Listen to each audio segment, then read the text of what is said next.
it. And so tonight's talk is about what meditation is and what it is not. And the idea behind this talk was the many interactions I've had with people who are desperately confused about what meditation is. And it's not just an intellectual doubt that they have, a misunderstanding or an apprehension over a word.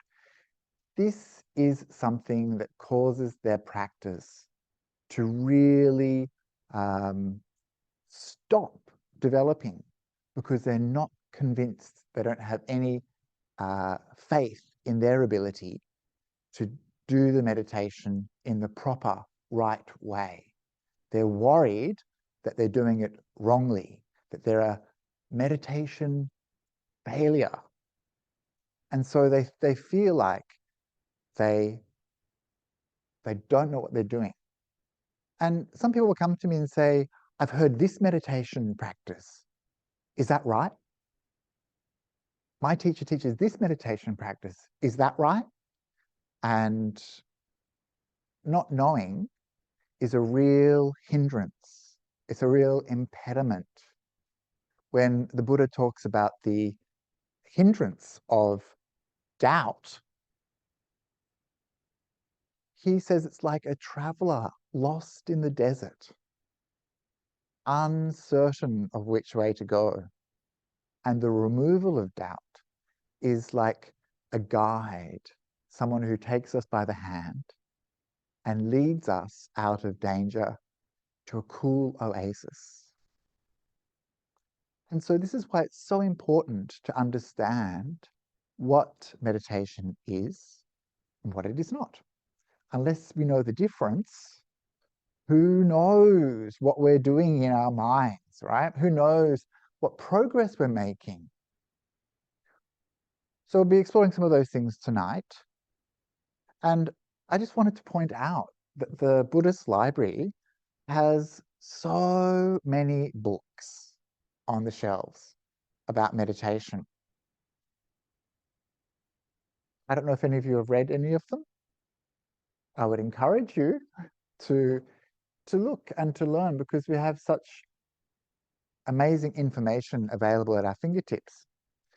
And if you want to eradicate doubt, the way to do that is to gain more information, to inquire more, to be curious, to ask questions, to learn. And so it's great you're here with a teacher, but teachers can't always be around. So books are very useful. And of course, on YouTube and places like that, there's many, many videos. Again, looking around the room here, maybe one book would have been enough, right? If it was just clear and simple. The thousands and millions of talks actually on YouTube about meditation, maybe we just needed one, yeah? One good one, you know? And it's the proliferation of these ideas that cause the doubt in so many people because such and such a person says to do this, such and such a person says to do that. So that's why I'm pointing out to you now, meditation for dummies. If only there was something, you know, just singular that we could rely upon. But there's not. And all of the books that you see on the shelf here, these are individuals' experience. Even when we look at the earliest Buddhist texts, the suttas, the teachings of the Buddha, these are just words on a page. Just little shapes of black and white. There's no wisdom in the books. Wisdom is what comes from your own personal experience. And so all of these things that we see here on the shelves, those YouTube videos, they're kind of like the finger pointing to the moon. You can't just absorb these things by osmosis. Reading them, you might understand something, but it really is through personal practice that we make understanding within ourselves and the path of Dharma grows. And so few people in this world spend the time to actually stop and sit with their mind. People like you who have done some meditation are incredibly fortunate because you get to see the power and the potential of the mind, which other people don't glimpse unless they actually stop and pause and develop their mind in that way. You can experience incredibly deep states of love, of happiness and bliss. Many people just simply wouldn't believe that that was possible. And for me personally, as a monk, it was some deep experience. Before I was a monk, when I was a lay person, it was deep experiences in meditation that made me want to become a monk. And so now I'd like to begin properly by thinking about some provocations. So this is the audience participation section. So you might have to just make sure you can be heard when I ask you this question. Is there one true correct way to meditate? They would just do a show of hands, hey? Who thinks, yes, there is just one true correct way to meditate? No one. It depends on what you mean by meditation and what is the end result we want from meditation. It's just a simple question. Is there one correct way to meditate? And so the answer is no. So if there's not one correct way to meditate, the next question, is there a wrong way to meditate? Yes. How do you know the difference, right? So this is the problem for us, yeah? If there's not a correct way, then how do we identify the incorrect ways? So we'll have a look at that perhaps. And one question that I've been asking, a one-word answer, please. Just one word to answer this question. What is another word for the practice or experience of meditation? A synonym. And I'm going to ask for input. Yes, thank you. 2 words. No, one word. Mindfulness. Is mindfulness meditation? Yeah. Patricia. So say quiet. Quiet. Meditation is quiet. Anyone else? Stillness.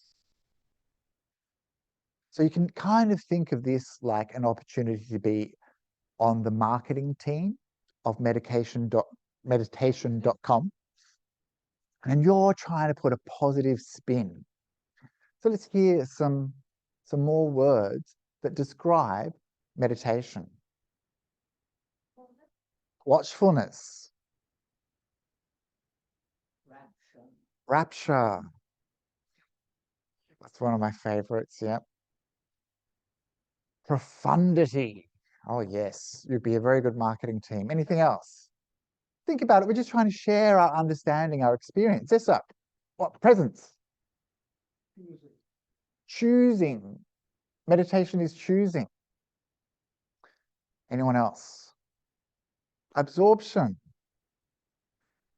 And Cynthia? Samadhi. Okay, is there a word, an English word that we could use?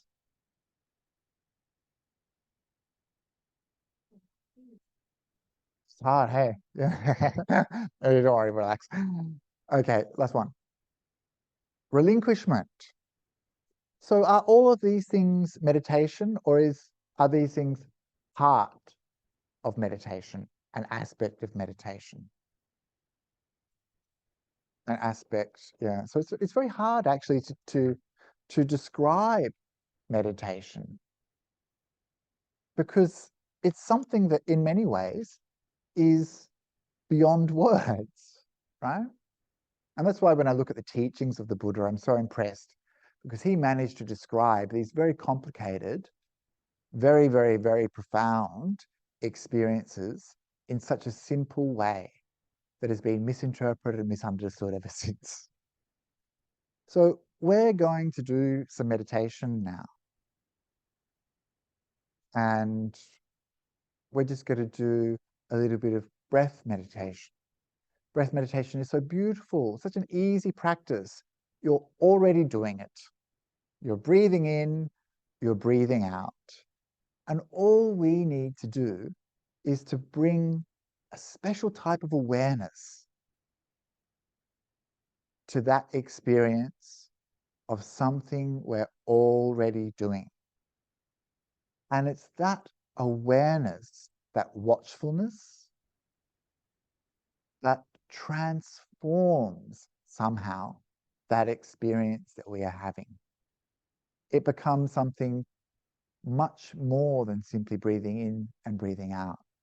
And you begin by paying attention, a process that transforms your mind and can lead to very deep, very profound states of meditation. And how does that happen? How does that experience occur? Understanding your meditation practice will help you learn what things to cultivate and what things to let go of within your own mind.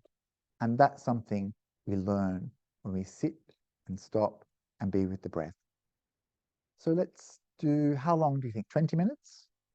20 minutes of meditation. And I'll guide you into the beginning section. And what I'll be emphasizing is the process that we're going through as we start to transform our mind. So let's take a comfortable position. Let some of the light. Yes, always. Good.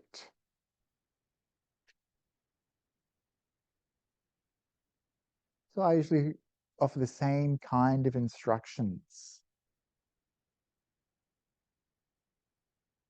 And I talk about letting go. And so that's how we'll begin now. By letting go of the outside world, we close our eyes. We let go of extra information coming in.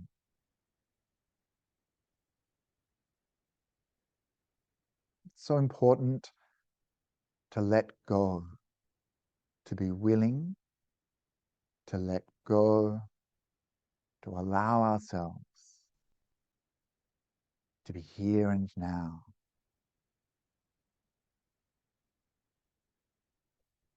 So we let go of the day, all the busyness and activities we've been doing. We leave them in the past. We don't hold on, ruminate. We let go. So that we can be free from the past.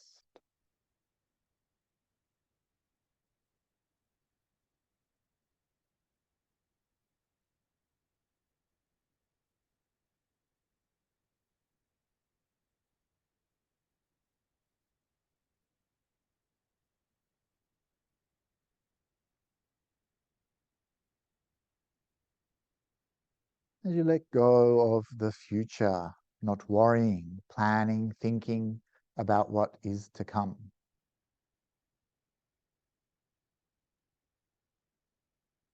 And so by letting go of thinking and worrying, planning, we can have some freedom from the future.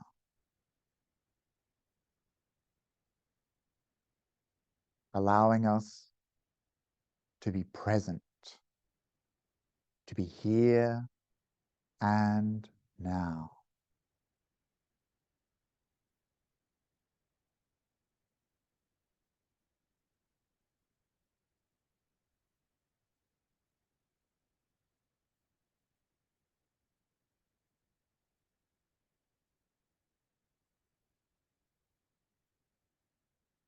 we slowly develop some mindfulness of the present. We're aware of what's going on around us. We hear the traffic outside.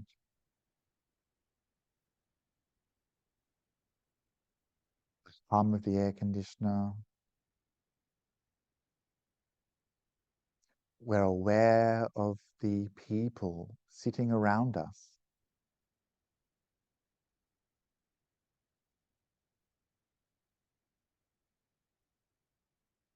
Aware of this body seated here.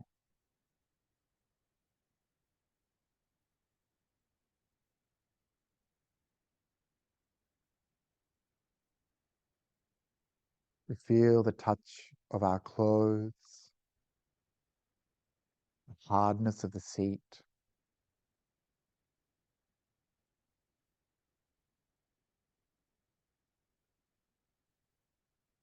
We're aware of the aches and pains in our body.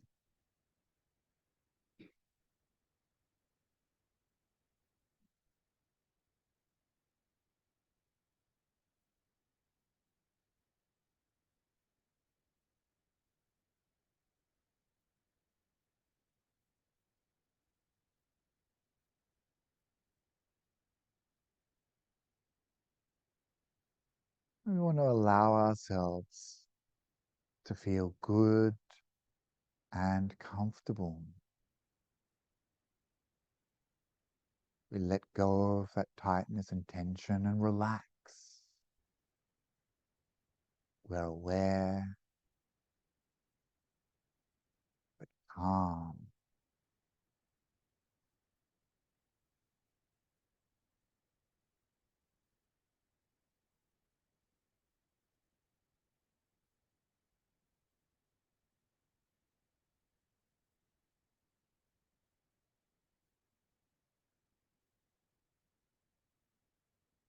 So relax, relax the whole body. Allow yourself to feel good.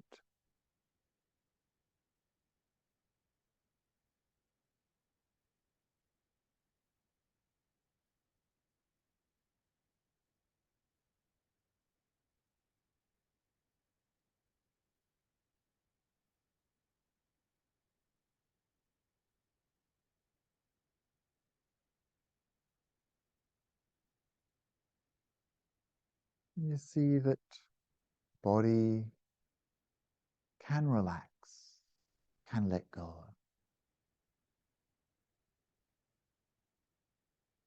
And that the mind has already become more calm and more peaceful. Already.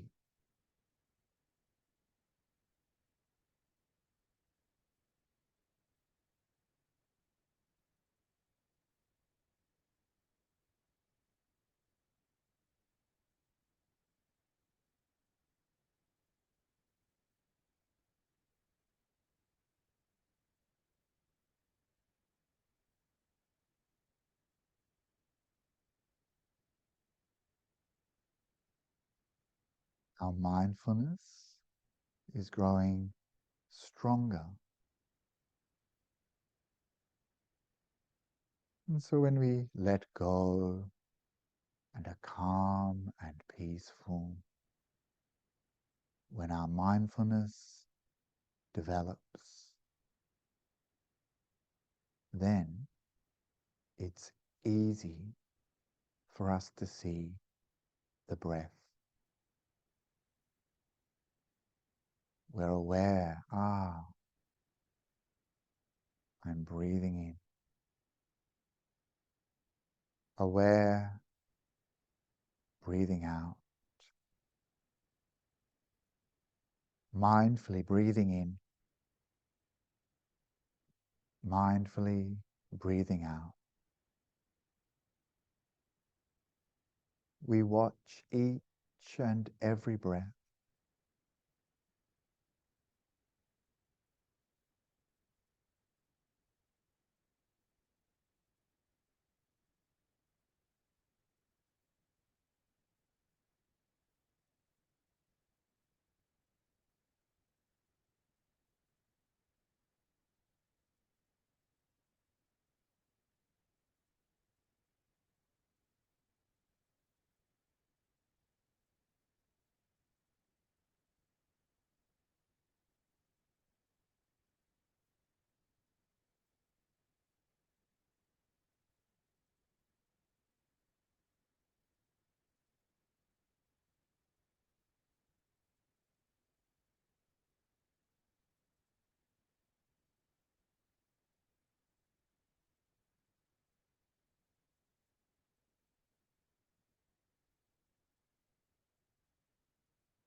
from time to time, the mind will become distracted. This is the habit of our mind, always reaching out, grabbing on to thoughts or ideas, wanting. And so we practice letting go, not holding on. We come back to the breath over and over, settling the mind on the breath.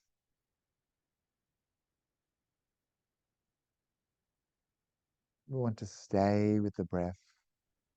This breath is beautiful, calming. Watching the breath leads to peace and stillness.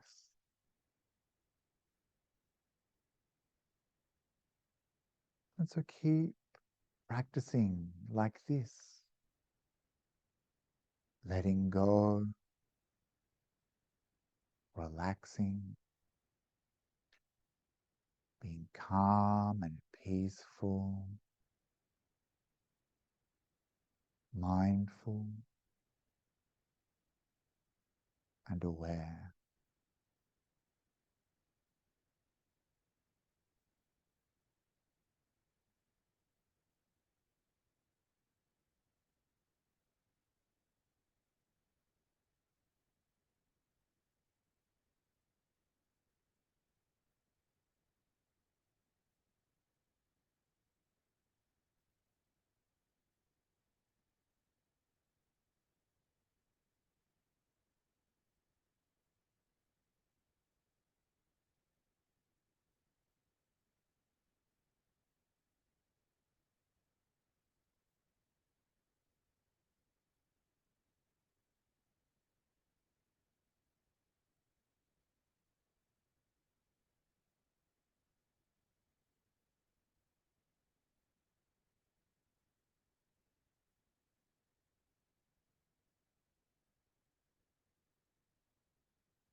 And now we're coming towards the end of our practice.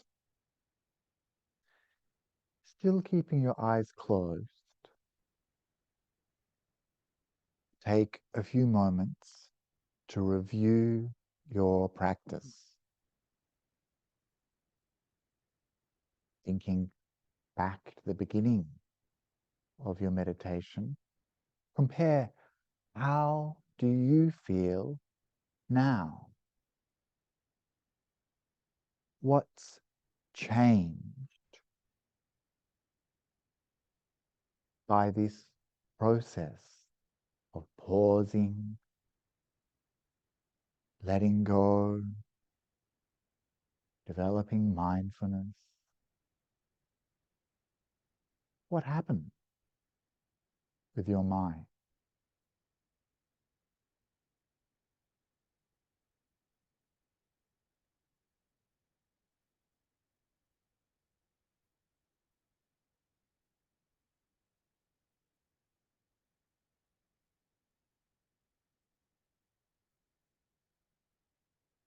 Were you able to let go? Or did thoughts of the outside world enter the mind?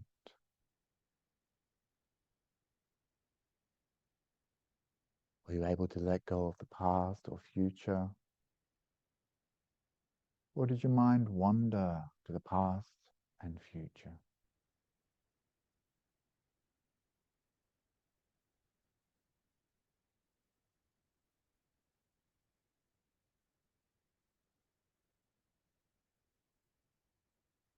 Did you become mindful? Or was it difficult to be mindful?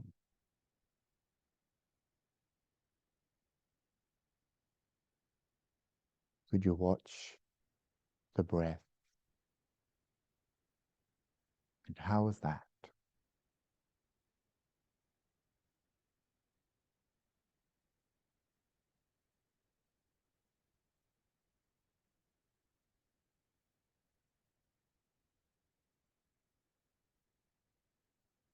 So by reflecting in this way, we understand the process of our meditation.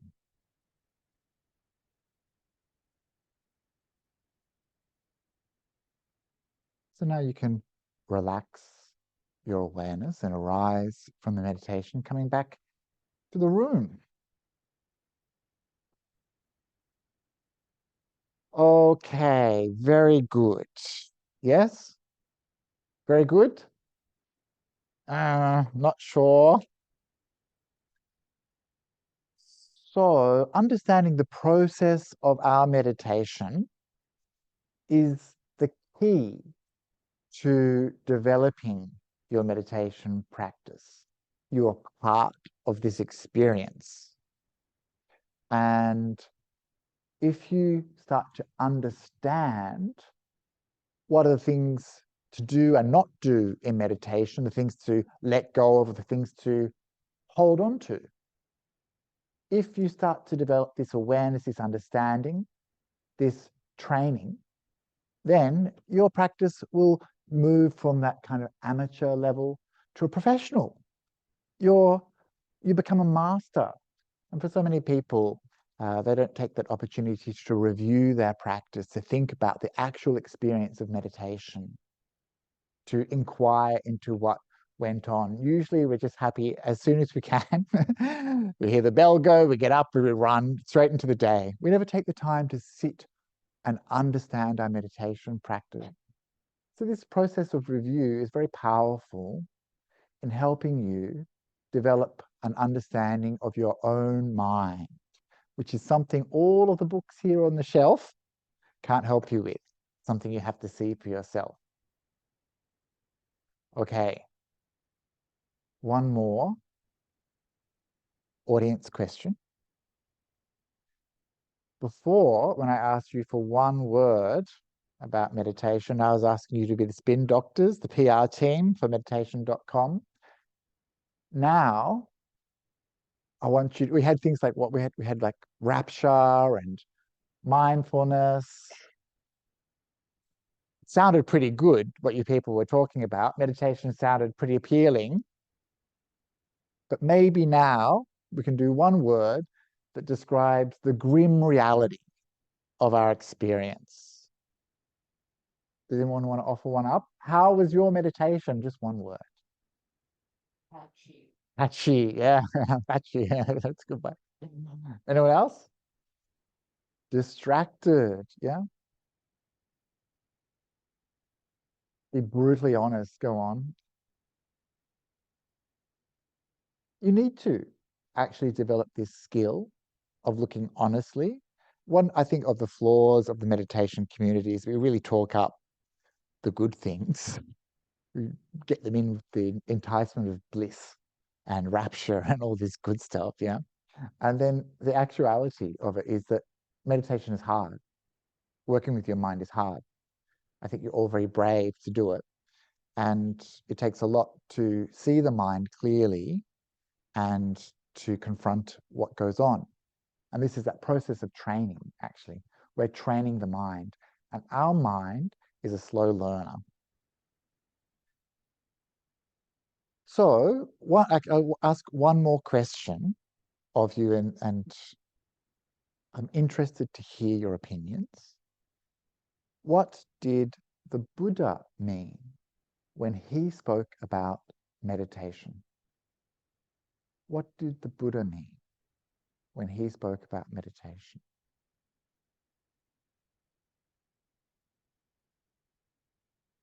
Silence. Well, in a way, it is a trick question because the Buddha did not speak about meditation. Meditation is an English word. And so this is a little bit of a problem for us.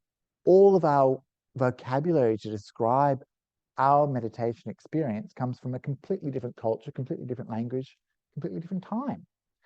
And so if we want to understand what the Buddha was speaking about, then we have to go back to the suttas and we have to understand them in a way that makes sense to us. Oh dear, I'm just going to have to through like this.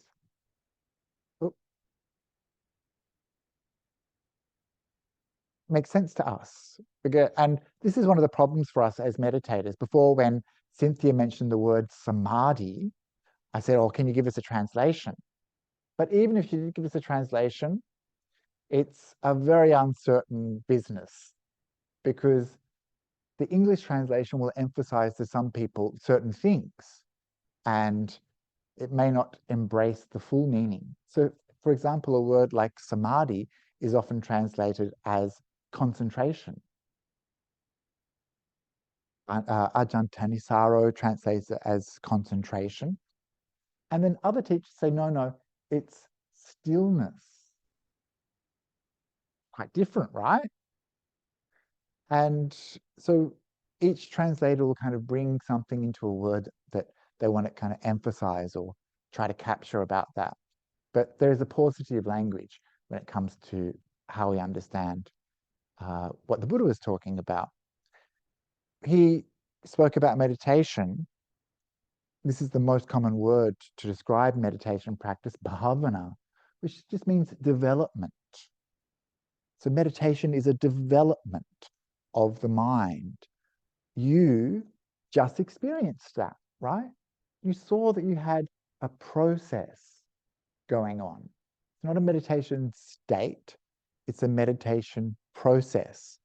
It's alive, right? It's doing stuff. It's energy. And it's changing. It changes according to what your mind is doing, right? And so when we think about something like bhavana, we can think about metta bhavana, the development of love. We take a little bit of love, we make it bigger and bigger and bigger in our mind, and it fills the entire universe. This is how we develop the mind, right? Another word that the Buddha used was patisankara. This means reflection. So this is something that's quite interesting to think about. Are you allowed to think in meditation? Who says yes, you're allowed to think? Who says no, bad? Yeah. So which is right, yeah? So maybe we can understand these two words. The Buddha said there's these two powers, the power of development and the power of reflection. So when the Buddha talked about meditation, he didn't restrict it to one type of meditation. We'll see in a second just how many there are. But that ability to reflect, to contemplate, to ponder, to use the thinking mind was part of the Buddha's language of meditation. Which is nice to know, right? That if you're thinking, it could be a part of meditation practice, but perhaps it's how you're thinking or what you're thinking about that matters. Is it thinking with intention, or is it just random ramblings of the mind? Yeah. Another form of reflection is the anusatis, the contemplation.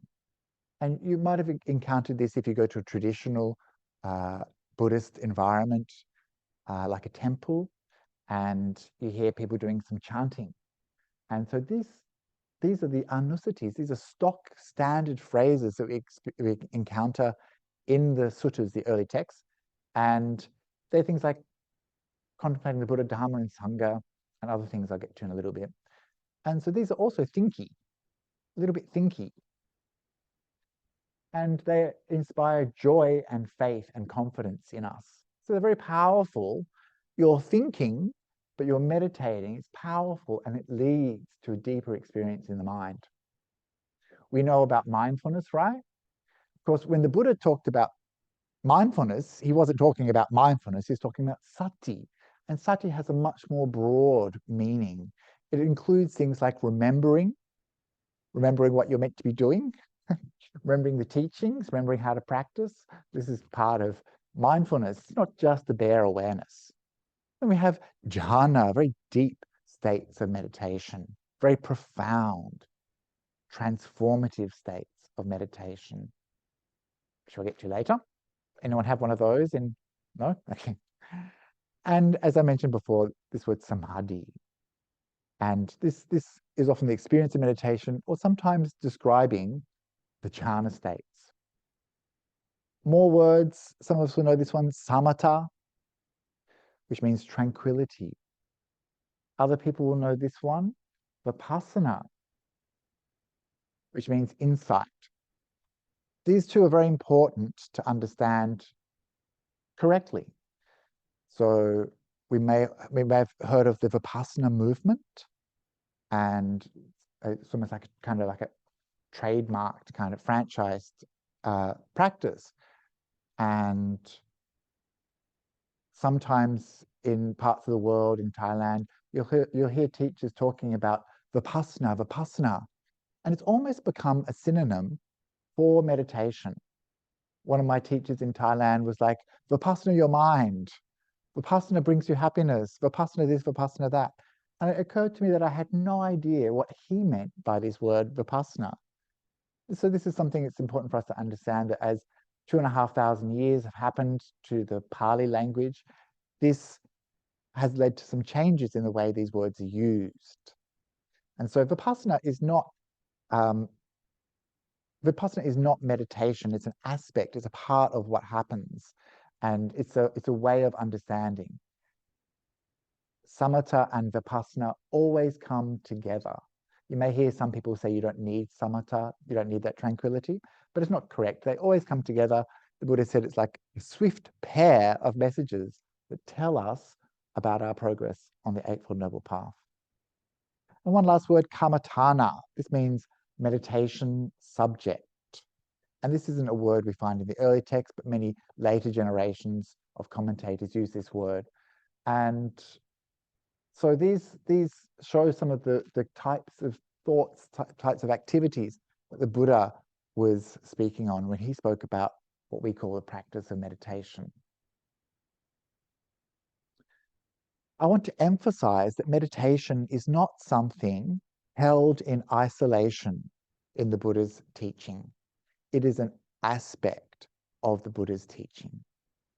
It's essential, but it's not something that can be done without other stuff happening in our life.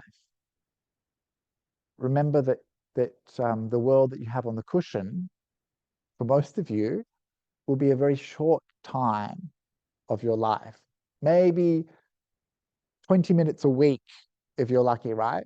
And if you're expecting meditation to transform your spiritual practice with that 15 minutes a week when you're doing all those other hours of other stuff, then you start to understand why this context of a path and a life well lived is a good support for meditation.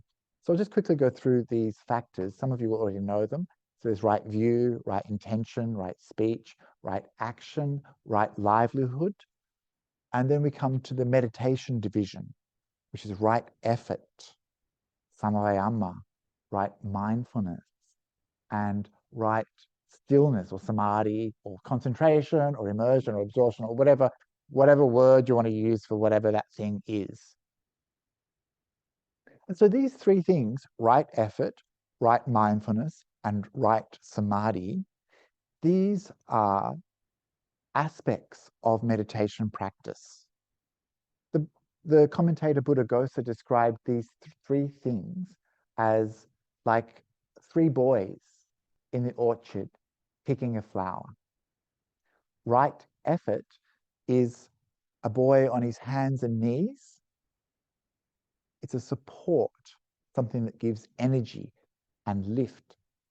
Right mindfulness is standing by the side, and he's supporting right stillness, who's reaching up to pluck the flower. So you've got the image, there's a boy on his hands and knees, there's a guy standing nearby, supporting someone standing on the back of the boy, reaching up to pluck a flower. And in this way, these things support each other. So there's aspects to meditation practice that we need to understand when to apply right effort, which is coming out of unwholesome, unhelpful states of mind, defilements, distractions, hindrances. We need to understand when to let go of those. And we need to understand how to cultivate good things, wholesome, skillful, beneficial states of mind. This is part of the practice, that right effort. There's some work for us to do. We are part of our meditation. You can't just sit there and hope that it's all going to happen by itself. You need right effort. So I've talked many times to many different audiences about right effort. You can look it up on my YouTube channel. Unfortunately, it's not always taught. And so we need to understand there is this part of the Noble Eightfold Path that involves us making a decision to practice right effort and learning how to do that skillfully.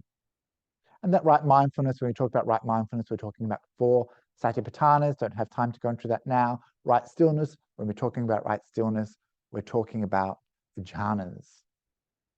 But I just wanted to point out the importance of those other aspects in the path, which are right view, right intention, right speech, right action, right livelihood. All of these things are supports for our meditation practice.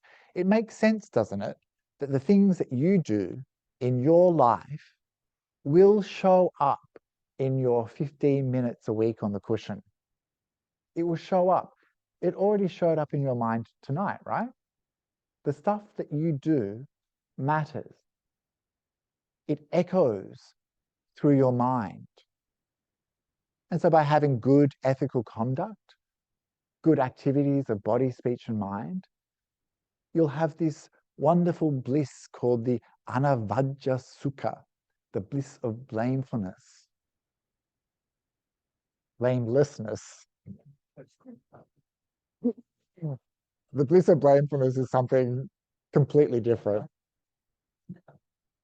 But this means you feel good about yourself. Your mind is calm and pure.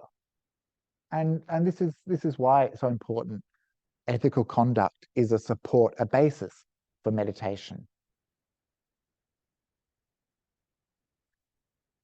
So in the suttas, the early Buddhist texts that I've been talking about, there is no long list of different types of meditation. We don't really know how the Buddha taught. He didn't teach a method. He taught students. So you can't just franchise a method and think that everyone will have the same benefits. It's so important to understand that we all come to meditation and life with all our own stuff, and that our mind is very unique. We make the mistake of thinking that everyone else is like us. It's not, right? So people come from very different places. And so the Buddha taught students. But if you want to think about what types of techniques the Buddha taught, then there's many to find in the suttas. There's things like walking meditation.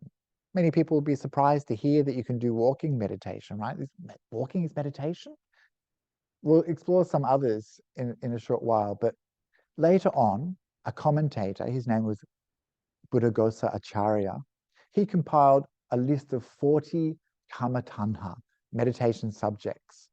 And so I just wanted to share these with you to understand the broadness. If we're thinking about what meditation is and isn't, we need to do a bit of a scope study, a survey of the field. So there's 40 things. We're just going to skim through them. I realize already time is slipping away. Whenever I decide to do a slideshow, I always want to be really thorough. It's a big mistake. So, okay. So, who's heard about these ones? The kasinas. It's barely ever taught. And yet the Buddha referred to these in the suttas. These are discs of color, I'll show you more in a second, of light, of color and elements. There's the 10 contemplations on the repulsive. The repulsive is the decomposition of a corpse, like we did last week. So this is meditation. Yeah. There's the anusatis, which I just mentioned. Recollections, where we're actively thinking in our mind. We're using our thinking mind. That's meditation. There's the Brahma Viharas, beautiful emotional mind states of love, compassion, sympathetic joy, equanimity. These are wonderful experiences of the mind, so beautiful. And that's part of meditation. There's the formless states, which I'll skip, and the repulsiveness of food. This is something that Buddhaghosa includes within this list. This is a practice that monks and nuns do, and you can do as well. But just a little word of caution about not developing an eating disorder or something. And this is the Patisankha Yoniso Pindapatam Patisayawami. This is when we do our contemplation of alms food, the food that people offer to the monks and nuns, and we say to ourselves, we're not eating this for fun or for pleasure, just to sustain the body, to lead the holy life. And the last group is the 4 great elements.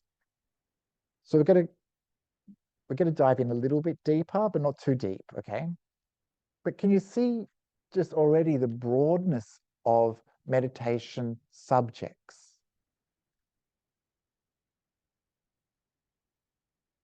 So that's exciting, isn't it? Are you excited about meditation?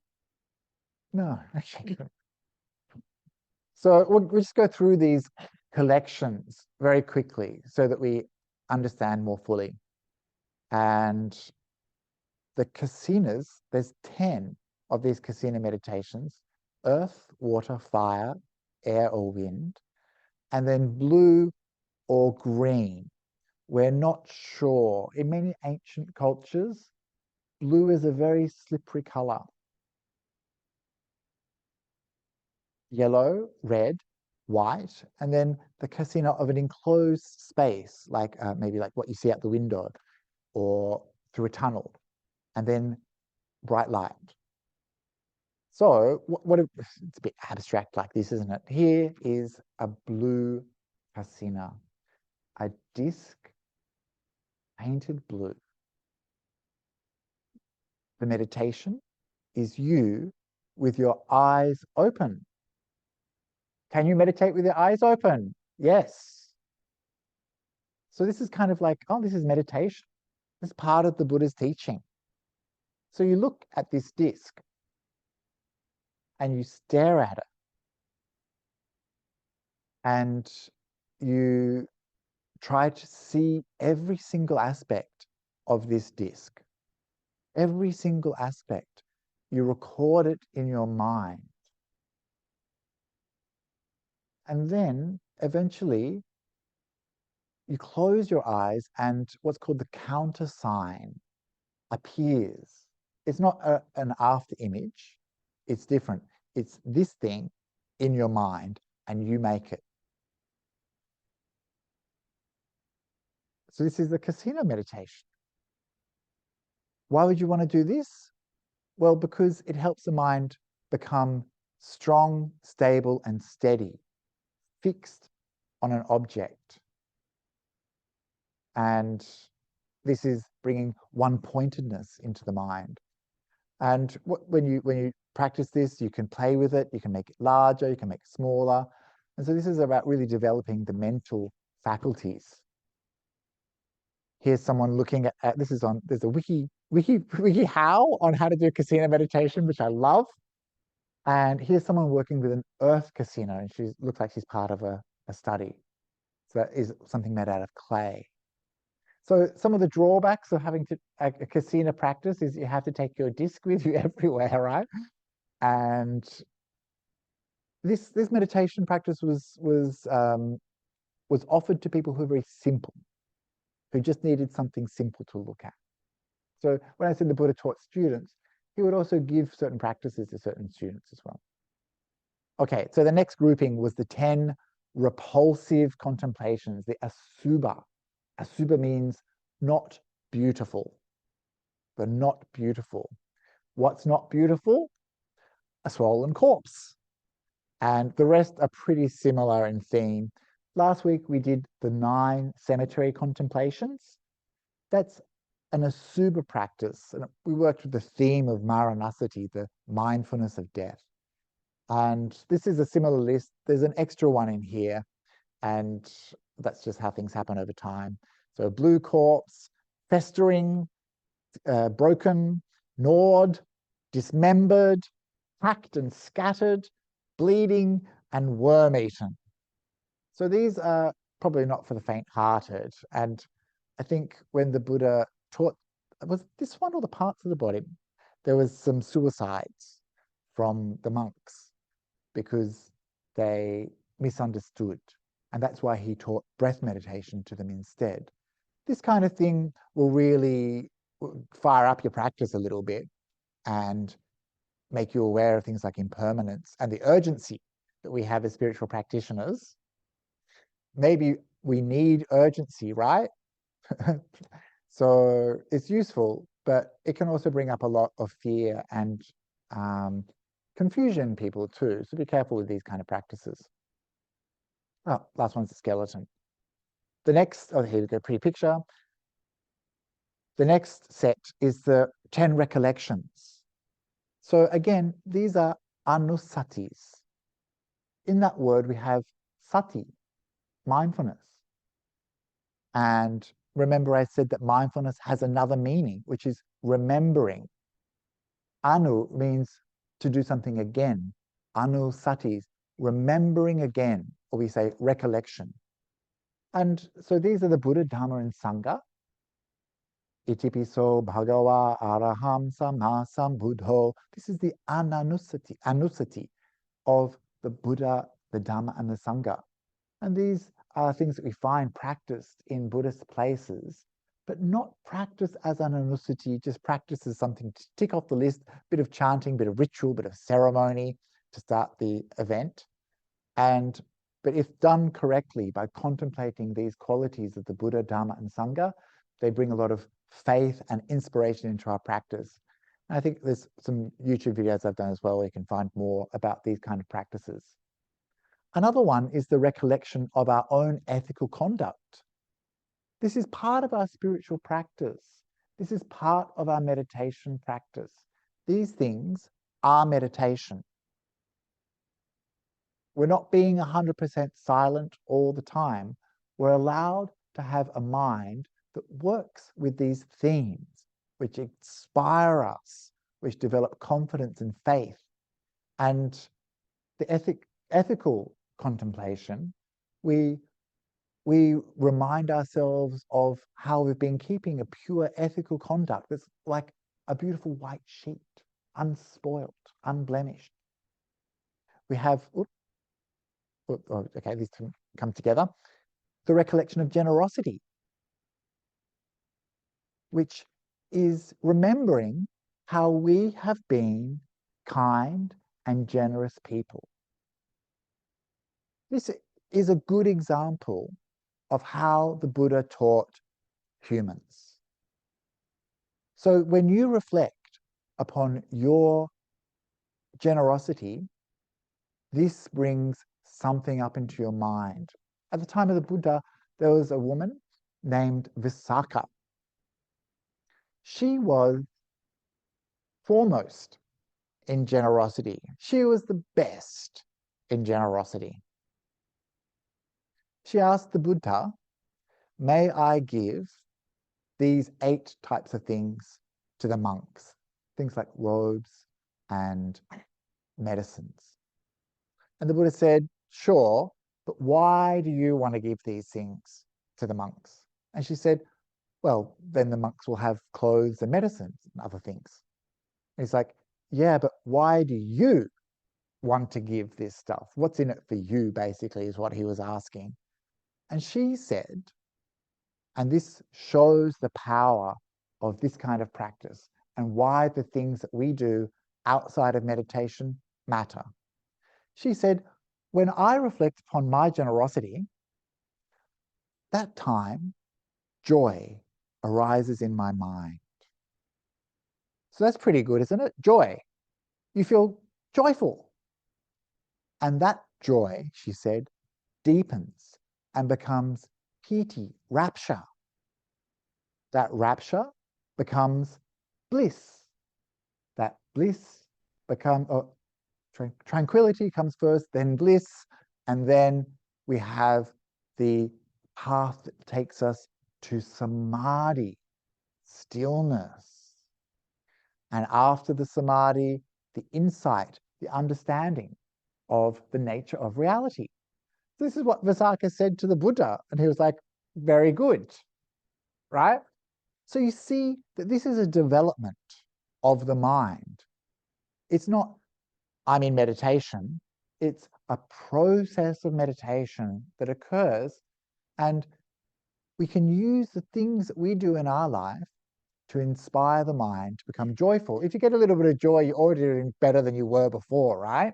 If you can develop rapture and tranquility and bliss, if you can get samadhi and then insight, then that's meditation.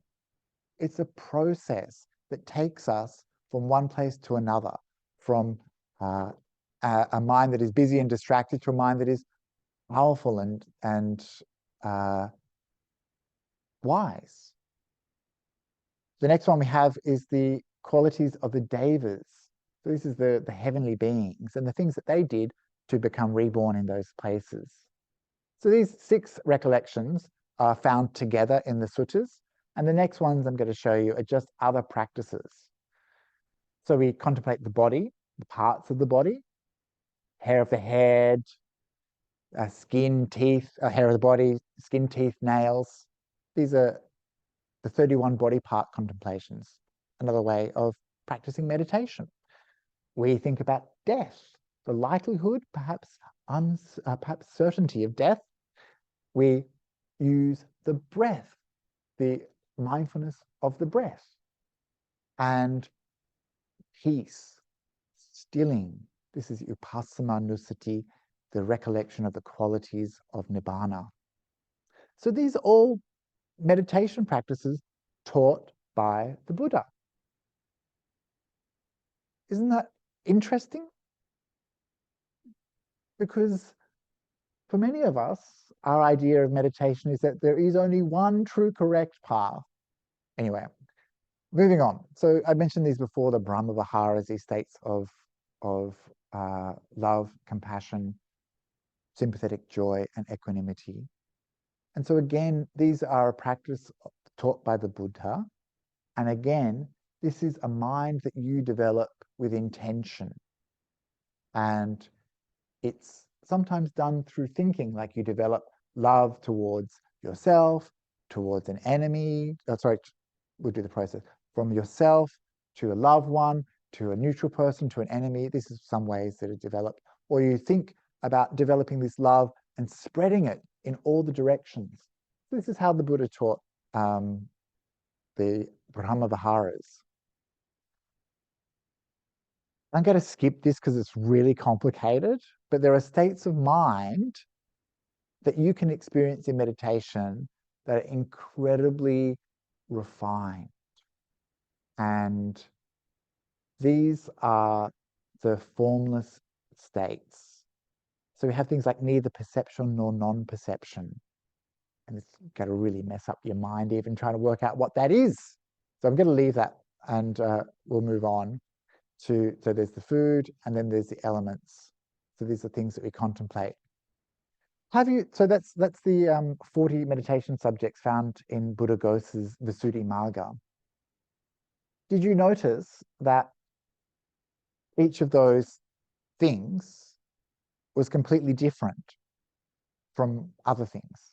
Yeah, we've got death, we've got love, we've got breath, we've got thank you.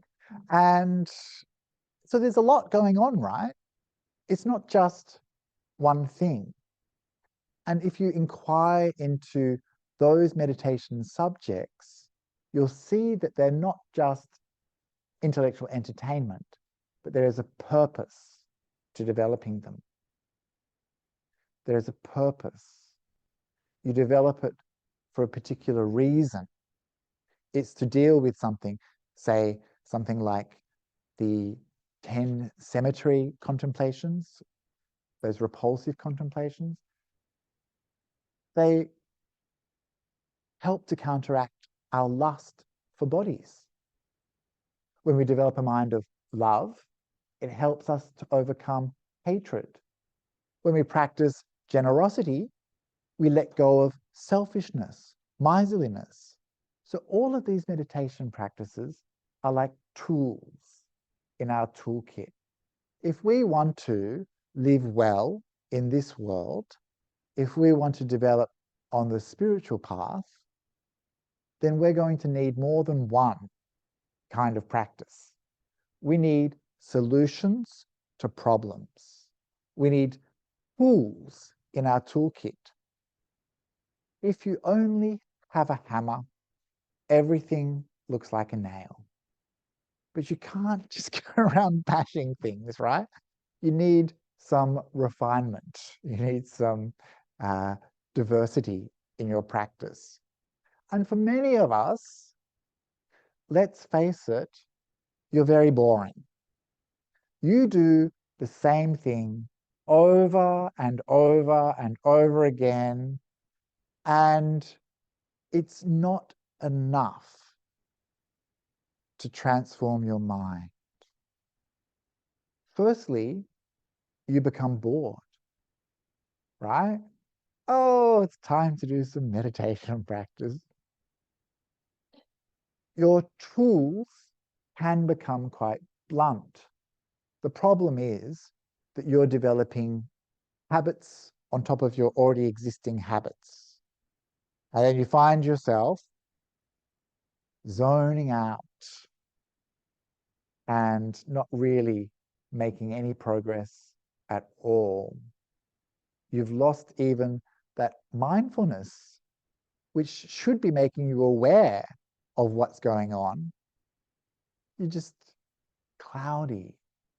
So doing the same practice all the time isn't good just from that point of view of becoming too habitual, too bored. Sometimes it's good to mix it up, do some different practices that help us develop in different areas.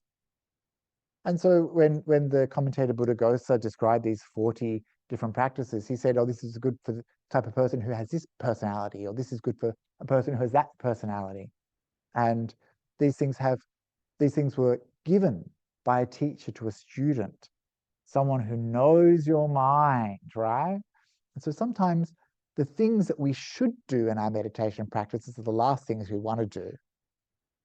You know, if we're an angry person, then we're not going to want to develop love. A teacher might suggest that to you to help you. Yeah. So we've got some blind spots in our spiritual path too. How am I going for time? I've got like 15 minutes for like 30 pages. Okay, good.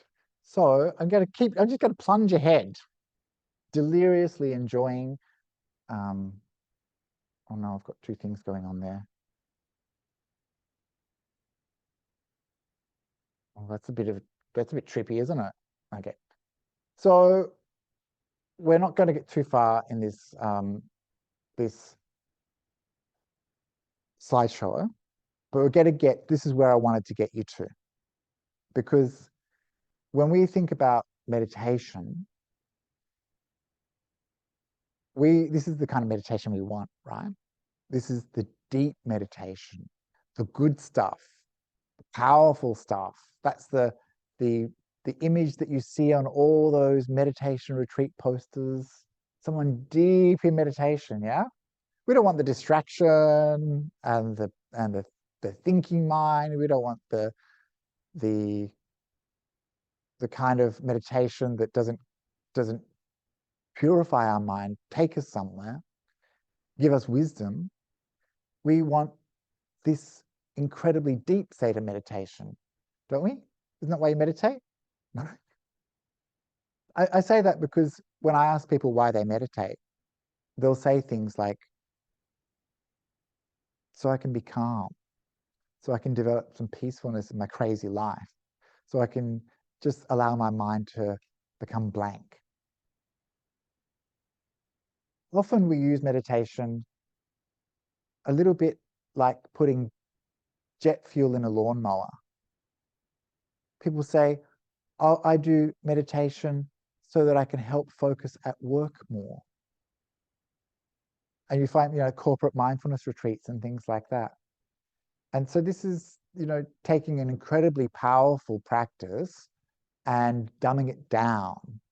It's not to say that it's not useful to develop mindfulness to help you with your daily activities. But that wasn't what the Buddha was talking about when he talked about meditation. Meditation was something that had the power to transform your life and to end the cycle of rebirth known as samsara, to liberate you from suffering. It's quite a different picture from the corporate mindfulness, yeah? And so meditation, when it becomes very, very powerful, develops into states known as the jhanas. And these are mentioned over and over again by the Buddha. And he would often say, when he encountered monks or people on the street, he would tell them, go do jhana, go do jhana. And so these states are supra-mundane meditation attainments. Supra-mundane, these are beyond the usual human experience. Beyond the usual human experience. So that's pretty good, isn't it? We know that these are very deep, very rare, very profound states because we have rules for the monks and nuns that prevent us from telling people if we have these attainments. Because if they knew that we had these attainments, they would neglect all of the other monks and nuns and focus on the one monk who has this attainment. So we know from that actually these are very deep, very profound, probably not very common, most certainly quite rare. These are states that are called the footprints of the Buddha. It's like you're literally on his heels. If you experience a jhana, you are following the footprints of the Buddha. Those footprints are still there. You see these footprints. You're moving in the same direction as the Buddha towards liberation. They're linked to the heavenly realms, rebirth in the heavenly realms, and also linked to stages of enlightenment. They're not common. Don't believe people when they say, I do jhana whilst waiting for the bus. No. I do jhana whilst compiling my shopping list. No. Dumbed down, incorrect, wrong. There has been, however, the jhana wars, where people are trying to understand what the actual practice of jhana is. There's some uncertainty. And remember I said that doubt is like this hindrance. It will block your understanding and your progress. So I don't want to get bogged down in that, but just to say there's different interpretations, and be careful. One of the things that, I'll just stop sharing there. One of the things that the jhanas does is not a getting of something, it's a letting go of stuff. So when we think about meditation, we often think, good, I get something. I get peace. I get bliss. Like we think that we're getting stuff, but actually what meditation is a letting go of stuff. So when we get peace, it's because we've let go of craving and grasping, reaching out with our mind to grab onto objects. We are not reaching out and grabbing on, we're letting go. Very peaceful when you let go, right? All that thinking was exhausting, agitating. Letting go allows you to become peaceful. So we let go of stuff. We let go of things like the hindrances, the 5 hindrances of sense desire, desire for objects and stuff and sensory experience, of ill will. When you let go of ill will, it's beautiful, right? You let go of tiredness, sloth and torpor. You let go of restlessness, that thing that makes your mind so agitated and distracted. You let go of that. Imagine stillness, right? And you let go of doubt. So these are the things that, when they're overcome, allow the mind to enter the deep state of jhana. And in this state, you're completely secluded from the body. You don't experience the body. You're secluded from the body and all unwholesome states. The mind enters and remains in this pure state. One problem for us as beings with bodies, we can't really imagine what it's like to experience the mind without the body.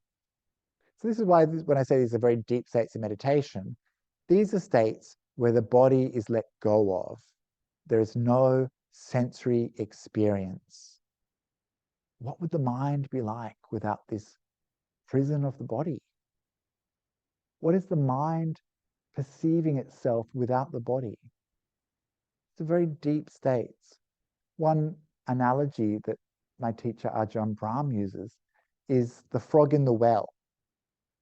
The little frog down the bottom of the well thinks that it's the entire universe. One day a bucket dives into the water, picks up the frog, takes it up to the surface.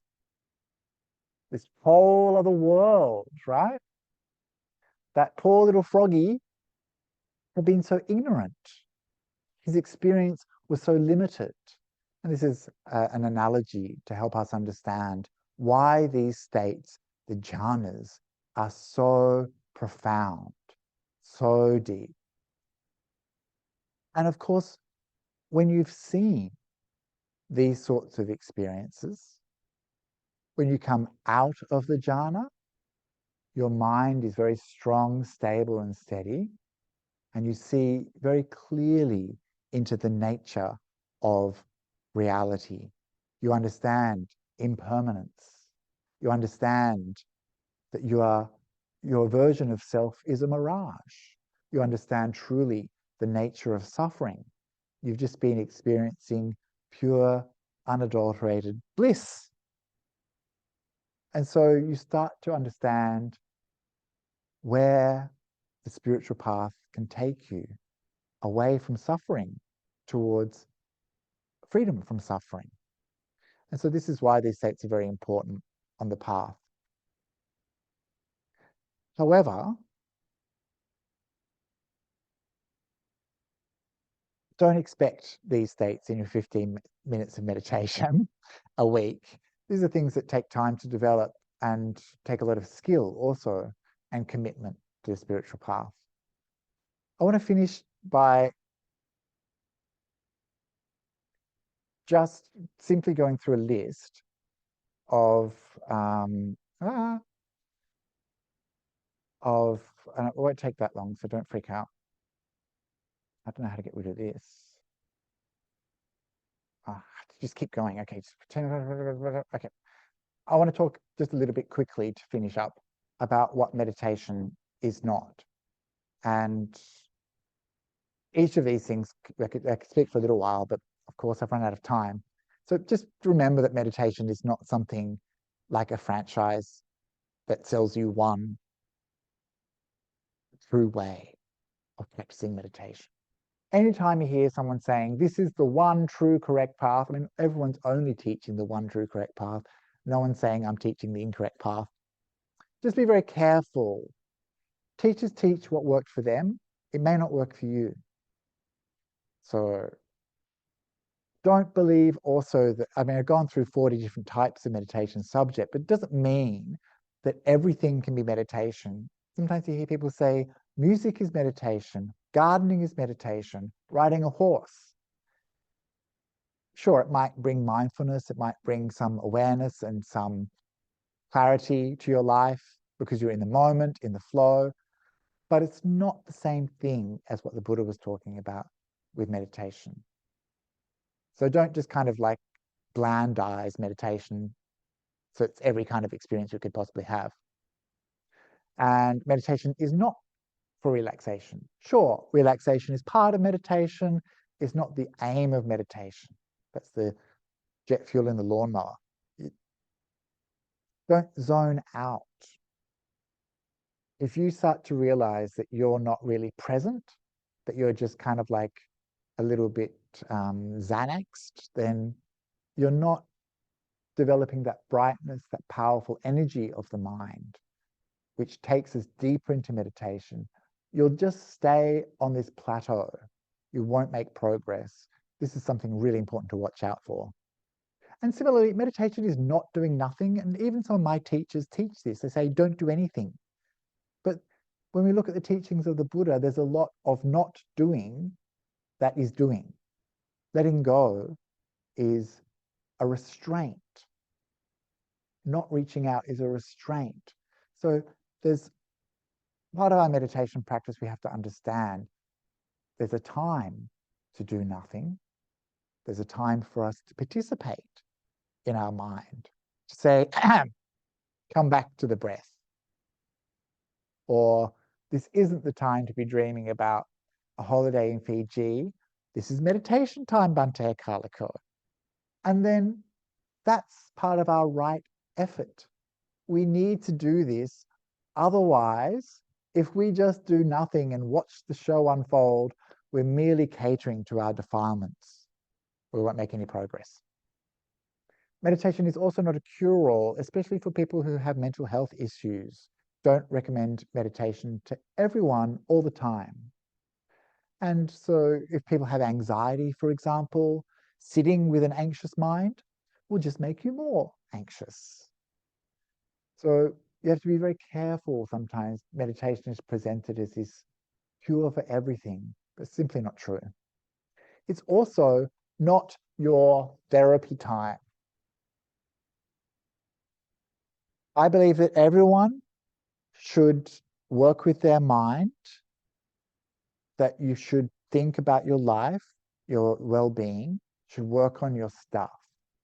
but that isn't to be done in meditation time.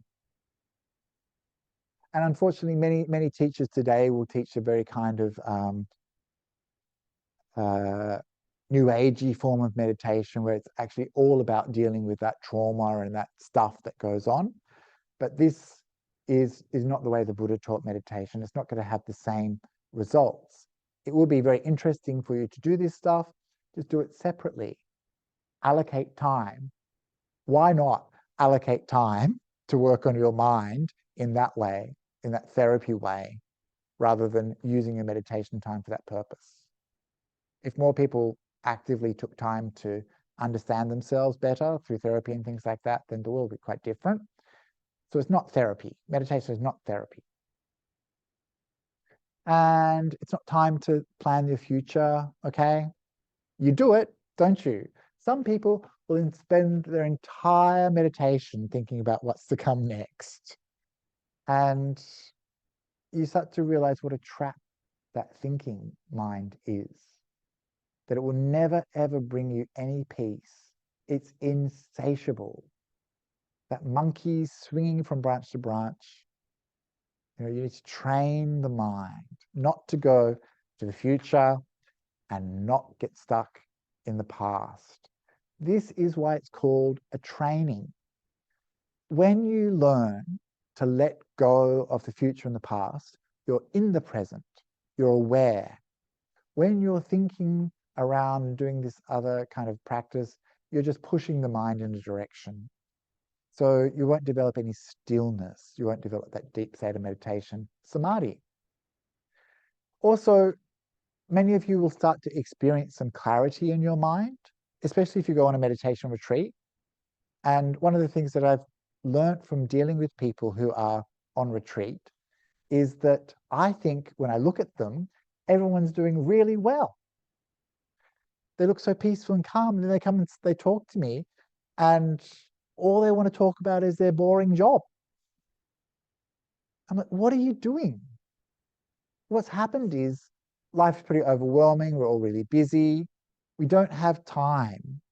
We don't have energy. We don't have power in our mind to solve problems easily and sharply. But when we get a little bit of meditation experience under the belt on a retreat, for example, the mind, because you've let go of so much, so many defilements of the mind, you're moving away from agitation and distraction, the mind has become very energetic, very powerful, very clear. And when you experience that clarity, it's kind of like you're on fire, like, yes, I can do anything. I can solve the problem of that spreadsheet. And again, it's like that jet fuel in the lawnmower. Like, don't use something that's going to transform your life and lead to liberation to work on a spreadsheet. So don't put your mundane life as the purpose for your meditation practice. Much more powerful than that. Of course, it will help you to solve these problems, but don't ruin the momentum of your practice by spoiling the momentum by using things like the mind to think about problems. Instead, we want to understand what led us to that place of clarity and energy in the mind and keep doing it so you maintain that momentum. And we talked a little bit about thinking. Like, meditation is not thinking, at least not certain types of thinking. So don't think yourself into a meditation practice either. Don't think, this is what I'm doing, this is what state of mind that is. Don't push the mind through thinking. And remember that it's also not thinking.